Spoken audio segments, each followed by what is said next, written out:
have the Samsung Galaxy S25 and I'll be showing you how to reset all network settings. Now this should help when you have any kind of connectivity problems, whether it's Wi-Fi, mobile data, or Bluetooth. You can actually reset all the network settings and fix any problem you might have.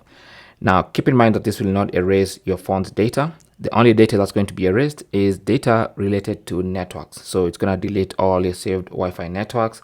It's going to delete or rather reset all mobile network settings, stuff like that. Okay, so what you want to do is go into settings.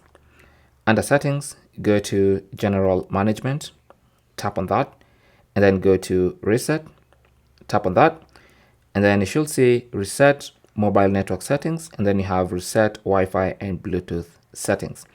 Now they've kind of separated these two options, so depending on what problem you have. So if you have a problem with Wi-Fi and Bluetooth, you can use this. If you have a problem with mobile network, then you can reset this. Okay, so let's go ahead and reset Wi-Fi and Bluetooth settings. Tap on that and then tap on reset settings, and then you can see Wi-Fi and Bluetooth settings reset. So that's going to clear all your Bluetooth history and Wi-Fi history. Thanks for watching. Don't forget to like and subscribe, and good luck.